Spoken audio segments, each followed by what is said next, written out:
The peril of the plaster mask. The peril of the plaster mask is not merely that it conceals the face, but that it persuades the wearer there is nothing beneath it worth beholding. What begins as a protective veneer, applied in moments of fear, shame, or unexamined pain, calcifies over time into an assumed ontology. The mask ceases to be an object worn and becomes, instead, an identity inhabited. And herein lies the gravest danger, that one may come to mistake the mask for the self, and the self for an absence. Plaster is chosen not for its resilience, but for its speed. It sets quickly. It hardens before reflection can intervene. So, too, does the mask of inauthenticity form in the psyche of those taught, explicitly or tacitly, that their unmediated being is inadmissible. A single moment of rejection, left unexamined, can become the first layer, a learned silence the second, a performative smile the third.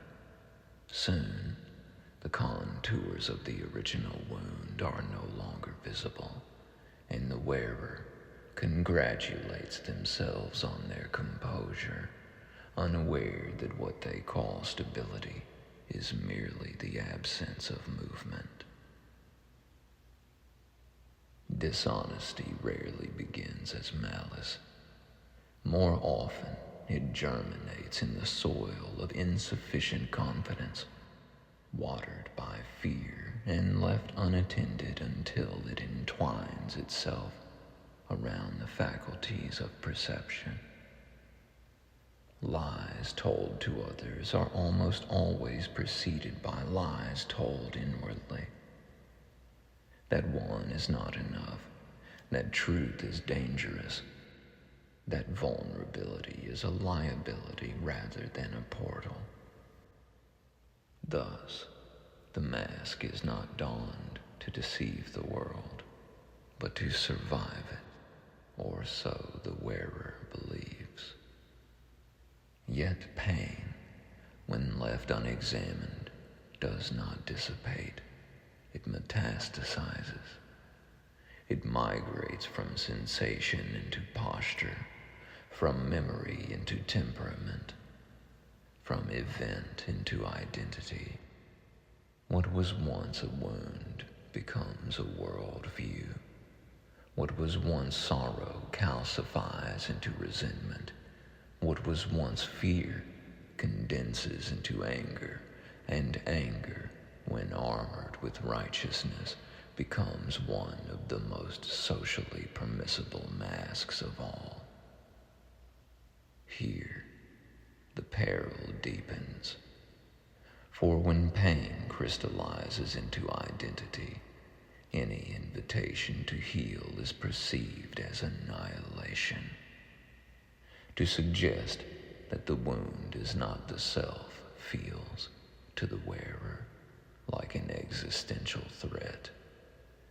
If I release this, they think, often unconsciously, what remains? And because the mask has been worn for so long, because it has been reinforced by group belonging and mutual grievance, the possibility that something luminous might exist beneath it feels implausible, even obscene. Thus, many choose the collective over the contemplative. They remain among others who have likewise sworn never to look beneath their own plaster facades. Together, they form a congregation of avoidance, sanctifying each other's blindness as loyalty, mistaking conformity for communion.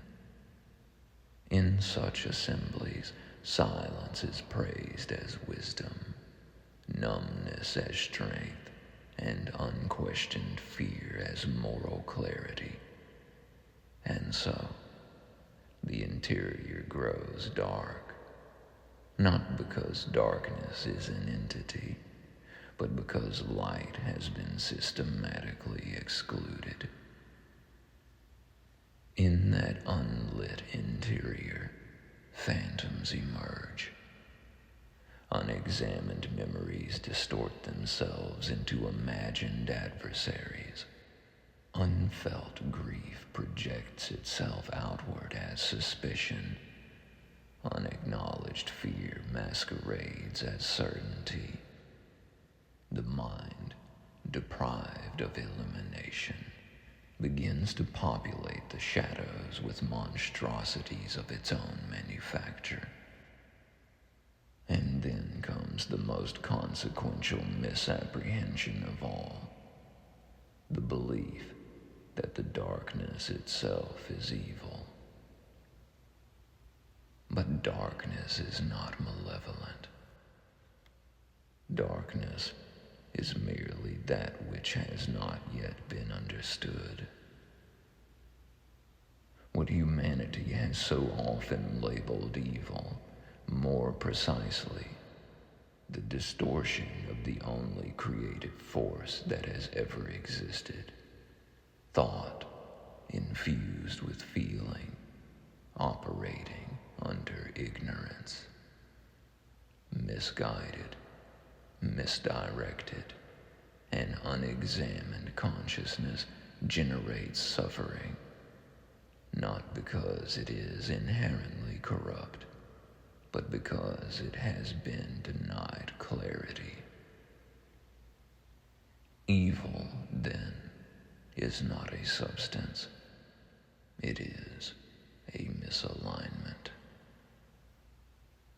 Not a force unto itself, but a consequence of obscured perception. Not something to be battled, but something to be comprehended. Yet, when one is taught by culture, by religion, by family, by fear not to look inward, ignorance becomes institutionalized. The dark is no longer a frontier, but a taboo. To question it is to risk exile. To illuminate it is to invite censure. And so, the wearer of the plaster mask learns to fear their own interiority, to outsource moral authority, to accept inherited interpretations rather than cultivate discernment. But there comes a moment, inevitable, inexorable, when the invitation to look can no longer be deferred. This is what has been mythologized as the Day of Judgment. Not a tribunal in the sky, not a ledger of sins, but the moment consciousness turns upon itself and sees, without anesthesia, how long it has colluded with its own obscuration. Judgment is not imposed, it is revealed. It is the sudden, searing clarity in which one recognizes how diligently they avoided themselves, not always out of malice, but often out of obedience. How they accepted the injunction not to look because everyone around them repeated it with conviction. How they mistook the collective fear of introspection for wisdom. how they remained loyal to the mask because it guaranteed belonging. And in that moment of recognition, the illusion cannot survive. The plaster mask begins to fracture. Hairline fractures appear where certainty once resided. The rigid expressions of borrowed identity can no longer maintain their cohesion. What was once praised as strength reveals itself as brittleness, and then, with quiet inevitability, the mask collapses, not in violence, but in surrender, crumbling like a sandcastle relinquished to the tide. The ocean does not judge the sandcastle, it simply reclaims it. So too does the ocean of life reclaim the false self. Beneath the debris lies what has always been there, the uninjured core, the radiance untouched by pretense, the self that never required permission to exist.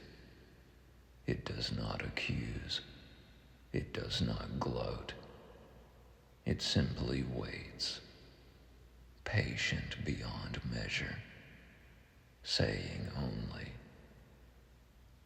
it is time to wake up. And when this happens, when one stands unmasked while others remain encased, there is a collective gasp, not of awe, but of terror. For your unveiling becomes a mirror, and mirrors are intolerable to those still committed to darkness. Your freedom destabilizes the unexamined agreements that bind the group. Your authenticity exposes the cost of their allegiance to fear. And so, you are ejected. Not because you are wrong, but because you have looked. Exile, then, becomes the final rite of passage, not a punishment, but a confirmation, a sign that the illusion has indeed fallen. For the group cannot follow where it refuses to see, and you cannot unsee what has been revealed. Yet, even here, there is no triumph over others, only compassion. For those who remain masked are not enemies. They are delayed.